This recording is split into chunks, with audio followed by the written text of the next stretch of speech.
The story of the thwarted assassination attempt of former President Donald Trump took another turn last week after allegations of FBI involvement came out with Thomas Matthew Crooks, the alleged shooter. The details that were to emerge in relation to the chilling attempt on former President Donald Trump's life filled the air with tension. This is not just another headline, but a drama that takes you on turns worthy of a blockbuster thriller. Evidence from shocking proportions linking players from the FBI to layers of oversight failure, conspiracy theories, and financial intrigue had this tale spinning into a tighter grip than fists of citizens across the country. Over the days that followed the assassination attempts, reports and a number of pieces of evidence began to surface, painting a really confusing picture of events leading up to the attack. One of the most stunning revelations reported by the media was that the Secret Service had allegedly refused to enhance Trump's security even after known threats. According to a USA Today report, the Secret Service was alleged to have denied a request by Trump's campaign team for additional security resources, a claim that was further rejected by the Secret Service. 20 minutes before the shooting, the shooter, Thomas Matthew Crooks, had been identified as such by the Secret Service, but the threat was not neutralized. What is revealed, according to an ABC News article, is that the agents had seen Crooks doing all sorts of suspicious behaviors, but for whatever reason, they did not take action, a reason that made it the perfect time for the man to execute the planned mission. On top of that, an explosive claim came out of thin air from some person claiming that the FBI told him not to shoot Crooks. Then Reuters recently debunked it by saying that it was coming from a man with no affiliation with the Secret Service. He worked for Parks Police, and that the FBI made no such order. But with this kind of claim factoring into the world of conspiracy theories, the sky is the limit. He was identified to have established, through a DJI drone, surveillance of the rally location hours before the said assault. This video was said to have been used by Crooks for information about the layout of the event center and the number of security forces, which he subsequently used for strategic planning in his placement, NBC News said. The discovery of financial trails added another dimension to the case. Crooks had 3 offshore encrypted accounts with $1.5 million. CA Club India threw light on the said accounts, indicating he could have funded his radical activities through these, though the source of the money is still under investigation. Crooks had made several calls in the run-up to the attack to an unlisted number in Washington, D.C. CA Club India reported this and, consequently, suspicion regarding connivance and motive. What further complicates this narrative is that on Crooks' phone were pictures of several U.S. government officials, including both Trump and President Joe Biden. Breaking the story, ABC News and others found that he searched dates related to political events showing premeditation and obsession with the political figures. In the attack's aftermath, conspiracy theories have thrived. Probably one of the most insidious pointed out in a report by CBS News is the completely unfounded charge that President Biden ordered the shooting. This and other theories have been thoroughly debunked, but give an idea of the atmosphere of mistrust and suspicion that has surrounded the event. This is not the first assassination attempt on Trump. The BBC chronicled a list of attempted assassinations, which perhaps explains why security is extremely tightened around Trump whenever he makes public appearances. The FBI currently has an investigation ongoing, which itself has been under attack and scrutiny. The CBC documented how hard the FBI is working to cull from the evidence what they can about Crooks' motives and connections, but also to answer public and political pressures for openness and accountability. With all the available evidence and outstanding investigations, there are still too many unanswered questions. The public salivates for answers, with a great need to make sense of things. As the probe into Crooks' dealings and links goes deeper, the more tangled skein of factors responsible for the attempted assassination unravels, the clarity remaining elusive. To further complicate matters, Crooks' actions were premeditated. He did not simply scope the place with a drone, but had actually purchased equipment that would be of use for that action. Reports also confirmed that he did have a tactical vest in his car, although it was not clear why he never donned that vest in carrying out his attack. This was either an expectation of him not to survive or a strategic decision to avoid suspicion until the last moment. The calls that were placed to Washington further added to the intrigue of the matter. These calls, linked to coordination or maybe consultation with unknown entities, were placed in the weeks before the attack. That itself added to the anonymity of the number and the lack of any immediate clear connections itself, leaving investigators with more questions. The photographs of various governmental officials, including Trump and Biden, on his cell phone gave the impression that he was obsessed with high-profile individuals. This was strongly illustrative of this being a very premeditated process in approaching any kind of activity. This was not going to be some kind of random event that spurred up, but instead a very well-orchestrated plan focused on a high-impact target. Though conspiracy theories were proven false, they made up a great share of public perception. It was posited that the order for the assassination attempt came from President Biden, or that it was an operation organized by the deep state. These theories reflected deep-seated mistrust in government institutions institutions and the polarized political climate, even though they were groundless. According to ABC News, the FBI investigation involved extensive forensic analysis and scrubbing of all digital files owned by crooks to mitigate that risk. In addition, financial records showed that in the months leading up to the shooting, crooks had received inexplicable payments traceable to accounts linked with federal agencies. This certainly raises pointed questions about the potential involvement of the FBI, if not at least consciousness of crooks' plans, than was publicly disclosed.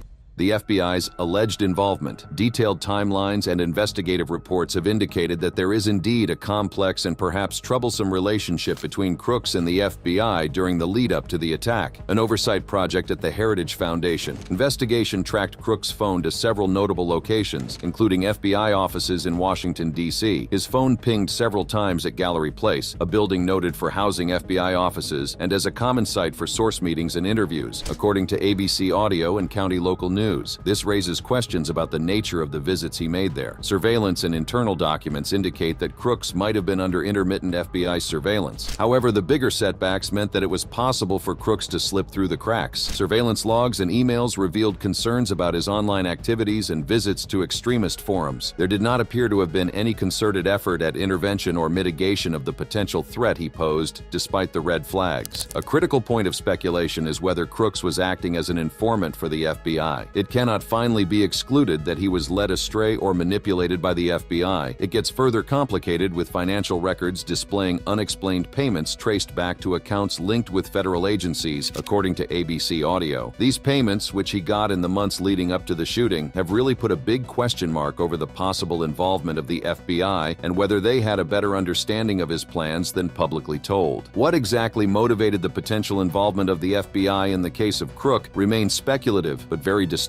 One conjecture is that the FBI could have been using crooks as a source to gather intelligence on extremist activities. Another theory is that there would have had to have been some level of bureaucratic oversight or incompetence in following up with the intelligence that they had. Internal emails and gaps in surveillance suggest negligence to the degree that, if proved intentional, would point to some more sinister manipulation. In the run-up to the attack, photos of various U.S. government officials, including Trump and Biden, were on his phone. He had also searched for dates related to political events, showing a quite premeditated approach. It was pointed out that the FBI's internal email discussed a potential threat posed by crooks, but did not result in any substantial protective measures. The Oversight Project's findings further detail those accusations, showing tracking of Crook's phone movements and identifying 9 different phones at his home, with some of these phones pinging at locations such as the FBI offices in D.C., according to ABC Audio. In using this tracking technology, which is capable of identifying and following cell phones using AdID, it was shown that Crooks conducted reconnaissance at the rally site days before the event. He said that on the day of the attack, he turned off his phone or shut down all the apps, avoiding tracking. Though all of these points have been brought out, the FBI has dug in its heels, saying it only surveilled the attackers, not being complicit in planning or executing the assault. The agency has opened itself up to criticism over a lack of transparency and perceived gaps in surveillance and intervention measures. Public trust in the FBI has been shaken, many calling for a thorough congressional investigation to uncover the full extent of their involvement. County Local News. At the very least, Thomas Matthew Crooks's relationship with the FBI is a million-dollar question, with speculative theories and unanswered questions. The timeline of interactions, possible financial incentives, and the nature of their surveillance give off hints of a complex dynamic, if not highly manipulative. The public awaits the outcome with bated breath as investigations go on, needing clarity and justice in a case that has paraded serious vulnerabilities in federal oversight and security apparatus. The political stakes associated with the FBI's supposed connection to the shooter are enormous. Political reactions to this information came from all corners, some demanding an investigation into the matter immediately, others asking to wait until the facts are known. Especially vocal have been the GOP lawmakers, wherein Senator Josh Hawley asked for a far-reaching congressional inquiry into the actions of the FBI. In a speech before the public, Hawley stated that he wanted transparency and accountability for what the American people are demanding to know, which is just how far the actions of the FBI went. The former President Trump himself didn't stay behind in speaking. Across a series of posts on his social media platform, Truth Social, Trump has denounced the alleged FBI complicity as a deep state conspiracy against him to delegitimize his political standing. He has used this incident to rally his base, framing it as yet another example of the federal government's bias against him and his supporters. Only the political tension has increased, and further polarization of the public discourse has ensued. Across the aisle, Democratic leaders have have looked at the situation cautiously and by way of condemnation. President Joe Biden has called for a full, swift investigation, reiterating the fact that the FBI and other investigating agencies need to get on with their work without external influence. He spoke to the people in a speech, urging calm on all citizens not to rush into any judgment, rather allowing the investigation to get to the root of what really happened. The potential impact on elections is overwhelming. With trust in federal institutions already at a low point, the allegations related to the FBI's involvement in the assassination attempt can easily turn into a big point for political campaigns. Right and left candidates would most likely use this incident to drive their bases and shift voter sentiment. For Republicans, it is definitely a rallying cry against perceived federal overreach and corruption. It serves to remind Democrats of the importance of more rigorous supervision and reform of federal agencies. Since new evidence has been released, a lot of conspiracy theories and misinformation have come out to the surface, further complicating the situation. There are false claims like the order to shoot that President Biden issued, or that it was a product of the deep state being shared on social media. Though much debunked, these theories in effect actually reflect deep-seated feelings of distrust and polarization that have typified American society. Senator Josh Hawley has been vocal, demanding a full congressional investigation into the truth of the matter involving the FBI dealings with the crooks. He underpinned that there was a need for this institution to be held accountable so that the faith of the people would be brought back into justice. Other Republicans also added their support to his statement, saying the probe needs to be independent so that all the facts are revealed. House Speaker Nancy Pelosi also urged a bipartisan effort to investigate the activities of the FBI, saying it was beyond party politics and making sure that the highest level of integrity is upheld inside federal agencies. She underlined the importance of transparency and accountability in order to maintain public trust in those imperative institutions. The discovery of new evidence opens up profound legal and ethical questions. Indeed, it has been alleged that the FBI may have acted outside protocol and law, for which very close scrutiny of their actions is called for. Core issues include whether the FBI broke any laws in its dealings with crooks, whether an attempt was made to manipulate or influence him, and whether any internal protocols were overlooked or poorly applied. According to ABC News and Reuters, the overlooks and lapses of surveillance identified in the case of crooks are possibilities for the breach of normal working procedures within the FBI. It may be that the internal emails and financial transactions that have been uncovered suggest the failure to follow laid-down procedures, which could have a very serious legal dimension. He had encrypted messaging apps on his phone, which goes on to show just how sophisticated and secretive his communications were. This, together with financial records showing unexplained payments that can be linked to federal accounts, may imply breaches of standard operating procedures within the FBI. Such breaches raise serious legal implications, particularly in cases where it is found that the FBI failed to act on known threats or manipulated crooks in any way. The actions of the FBI have also raised ethical concerns regarding transparency and accountability in law enforcement. Most people feel that a lack of cooperation on the part of the agency while facing investigations by the public and media has added to suspicion and thrown a slur on its credibility. To that extent, with all types of transactions reportedly made with crooks and how his surveillance was handled taken into consideration, an overhaul in its practices seems to be due. The reputational long-term consequences could be huge for the FBI. Such allegations have the potential to further undermine an already fragile public trust in law enforcement agencies. Building public trust is very important for the operation of the FBI because it forms part of the cornerstone that anchors law enforcement apparatus in this country. Eroding this kind of trust may hamper its ability to function effectively and ensure public safety. The FBI may have to make some drastic changes or reforms in their working for the restoration of credibility. The investigation process has to be transparent. The public and the political leaders are demanding the release of all documents related to the case and minute detailing of contacts the FBI had with crooks. This transparency will help to rebuild the trust by showing it's really committed to accountability and reform. The evidence has led to a great deal of conspiracy theories. Some of these range from the FBI, which could have used crooks as a pawn in gathering intelligence against extremist activities, to some bureaucratic oversight or plain incompetence at play in failing to act on the intelligence. Though speculative, these theories are indicative of deep-rooted distrust in federal institutions and underline the fact that the FBI, in order to regain lost confidence, needs to communicate clearly and transparently to rebut any misinformation. The demand for accountability and transparency following the attempt on Donald Trump's life is significant in the eyes of the FBI and for law enforcement agencies in the country at large. The outcome of this investigation and consequent actions taken will have long-lasting repercussions on the reputation of the FBI and the public trust in federal institutions. As the probe continues, an entire nation is watching it with the hope that justice finally gets done and the right kind of reforms are executed to prevent such lapses in supervision and accountability in times to come.